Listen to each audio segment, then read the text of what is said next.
Pemirsa, sidang lanjutan kasus dugaan penyiraman air keras terhadap aktivis Kontras Andri Yunus ini resmi digelar di Pengadilan Militer 108 Jakarta. Agenda persidangan dibuka dengan mendengarkan keterangan dari keempat terdakwa yang dihadirkan.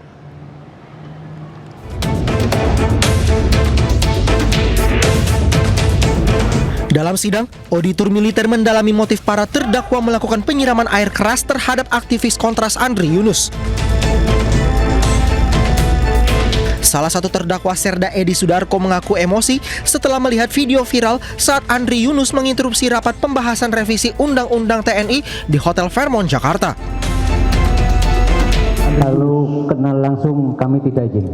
Kenal langsung tidak. Dari mana hanya saudara? Melalui media sosial. Kenapa saudara fokus mengikuti saudara Andri Yunus di medsos? Karena overacting. Waktu di video yang viral di Hotel Fairmont, pada saat di situ ada rapat tertutup pejabat-pejabat TNI dan DPR yang membahas revisi undang-undang. Disitulah arogan Andri Yunus dan overacting dan menginterupsi masuk ke ruang rapat, padahal itu rapat tertutup. Saya hanya melihat video tersebut, rasa emosi saya itu muncul. Para terdakwa mengatakan pemilihan air keras dilakukan karena dinilai lebih cepat dan mudah dibandingkan melakukan pemukulan serta diharapkan memberikan efek jera kepada korban. Tim penasehat hukum terdakwa juga memutarkan video saat Andri Yunus menginterupsi rapat tertutup yang dimaksud. Video diputar untuk meyakinkan majelis hakim bahwa kekesalan para terdakwa berawal dari insiden itu. Sementara itu, auditor militer mengaku belum dapat menemui korban Andri Yunus di RSCM. Korban disebut masih menjalani perawatan dan belum dapat dikunjungi usai menjalani operasi pencakokan kulit. Sidang ditunda dan akan kembali dilanjutkan dengan pembacaan putusan pada tanggal 20 Mei. Dari Jakarta, Indira Utomo, Ade Supriyatna, iNews melaporkan. Pemirsa, industri game tanah air ini kembali dimeriahkan dengan peluncuran game mobile terbaru, God of High School atau GOH Legends. GOH Legends ini adalah game mobile bergenre action RPG yang diadaptasi dari webtoon dan anime populer di Asia. Publisher game mobile asal Indonesia Games Plus berkolaborasi dengan studio pengembang game terkemuka asal Korea Selatan Itoxi resmi meluncurkan game The God of High School Legend atau GOH Legend di Mall of Indonesia, Jakarta Utara. Game bergenre action RPG berbasis gacha yang diadaptasi dari webtoon populer ini menghadirkan pengalaman bermain yang memadukan aksi intens dengan sistem pertarungan team-based battle di mana pemain dapat menyusun tim karakter favorit serta mengatur strategi melalui kombinasi skill dan deck yang unik. Kami berharap GOH Legends tidak hanya menjadi game yang sukses secara komersial, tetapi juga bisa membangun komunitas pemain yang aktif dan loyal di Indonesia.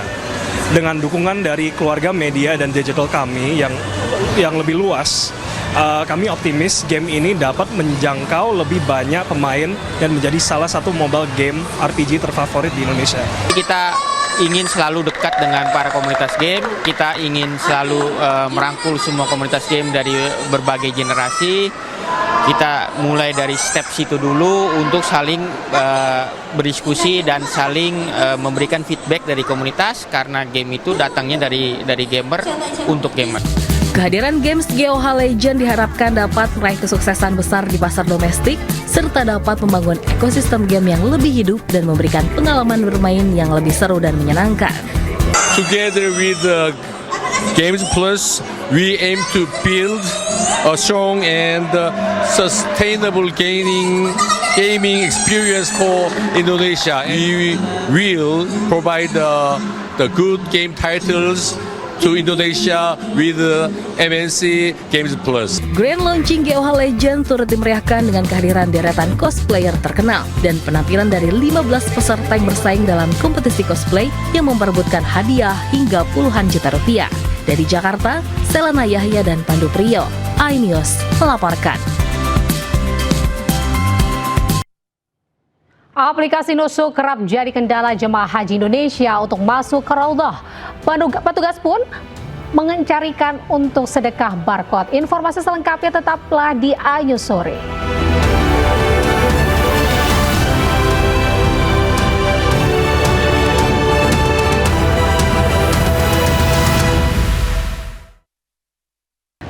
Polemik pelaksanaan Lomba Cerdas Cermat 4 Pilar tingkat Kalimantan Barat ini menjadi perhatian publik dan ramai diperbincangkan di media sosial. Salah satu yang menjadi perdebatan yakni jawaban peserta lomba sama namun disalahkan lantaran artikulasi salah satu peserta lomba yang kurang jelas.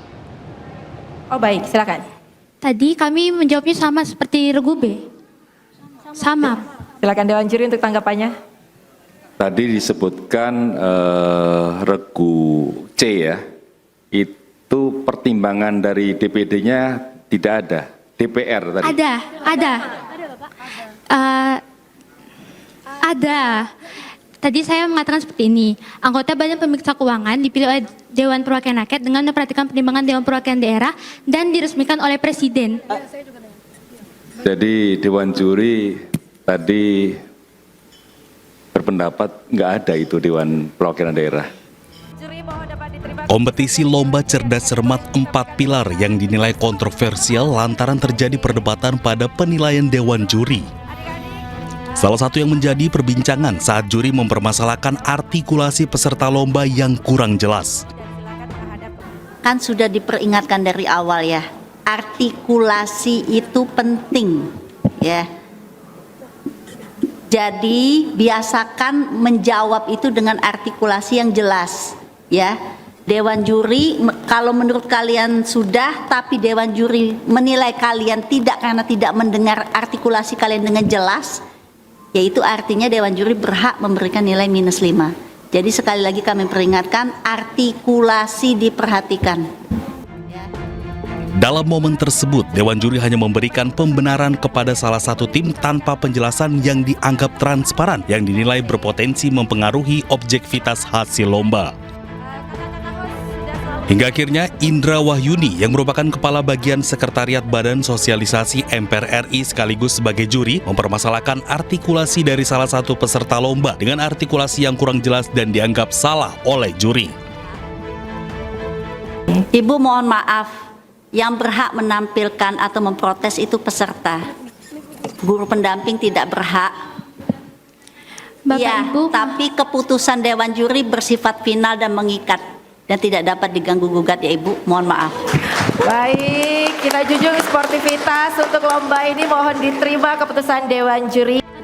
Protes pun dilayangkan lantaran jawaban yang diucapkan sama namun tidak diindahkan Dewan Juri. Terkait hal tersebut, pihak sekolah yang dirugikan meminta evaluasi terhadap proses penilaian guna menjaga integritas dan kredibilitas Lomba Cerdas Cermat Pilar pada masa mendatang. Tim Liputan iNews melaporkan. Pemirsa, polemik pembubaran pemutaran film Pesta Babi di sejumlah daerah kini menjadi perhatian serius parlemen. Ketua DPR Puan Maharani mengatakan akan segera meminta penjelasan dari pihak terkait.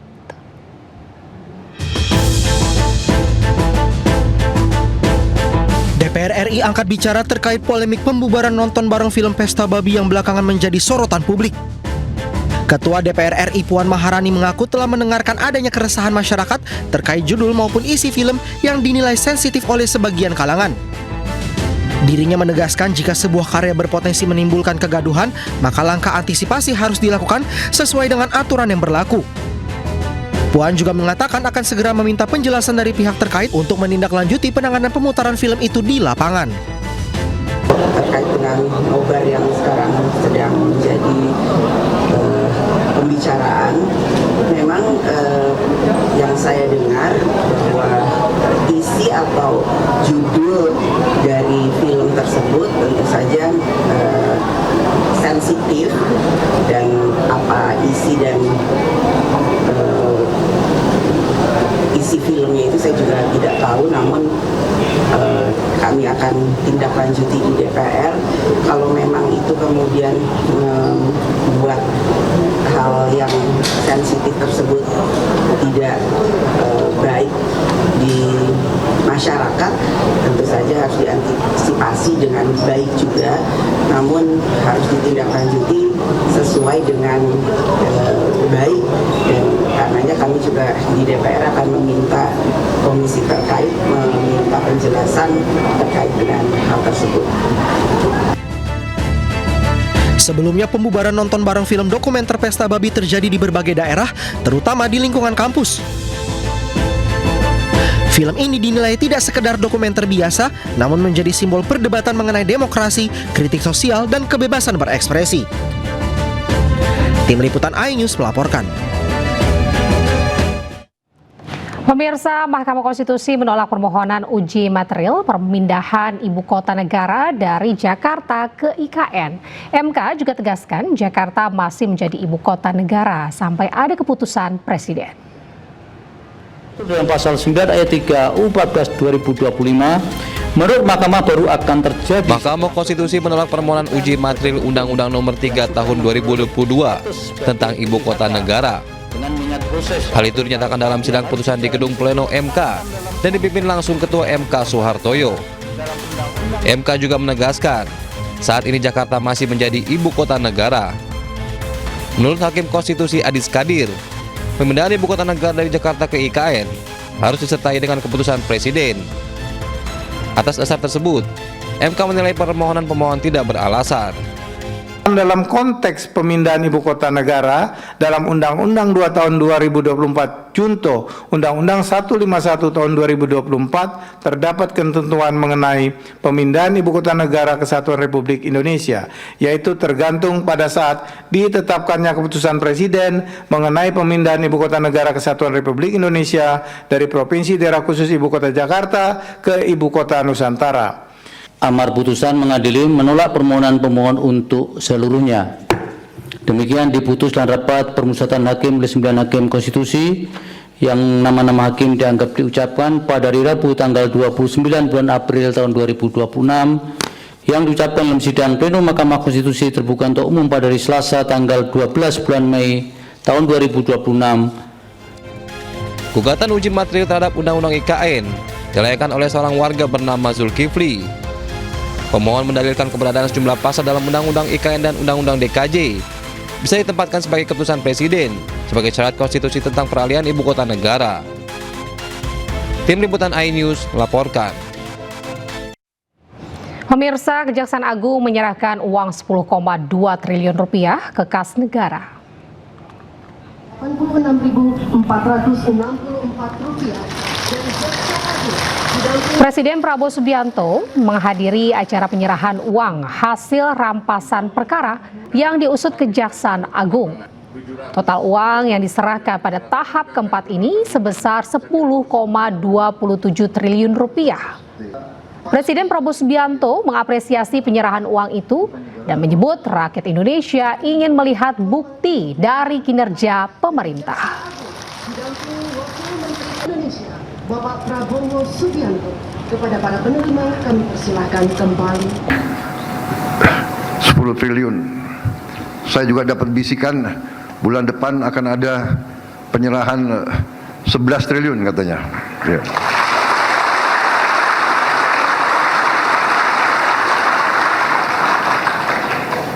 Dan saya juga dapat laporan bahwa juga ada kurang lebih 39 triliun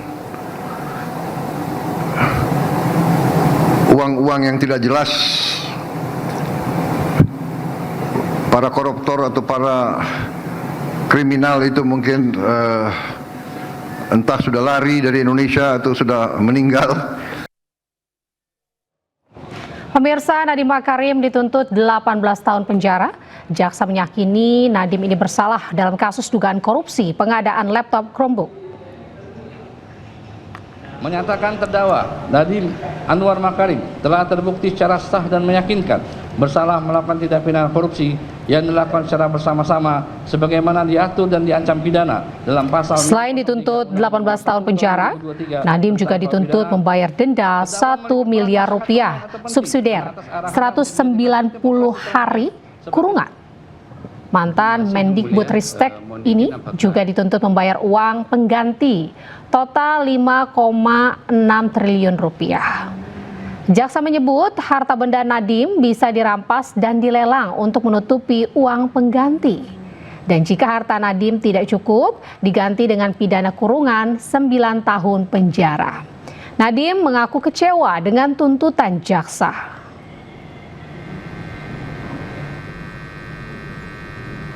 saya tidak bersalah. Tetapi karena takut saya bebas, angka yang begitu tinggi dilemparkan kepada saya. Dan yang lebih menyakiti hati saya, dan ini hal yang saya tidak mengerti karena saya sudah mengabdikan diri saya 9-10 tahun kepada negara ini, bahwa ada uang pengganti. Jadi tidak cukup saya dimasukkan ke penjara. Mereka menggunakan uang pengganti sebesar 4 triliun plus 809 miliar, jadi totalnya itu 5 triliun. Total kekayaan saya di akhir masa menteri itu nggak sampai 500 miliar.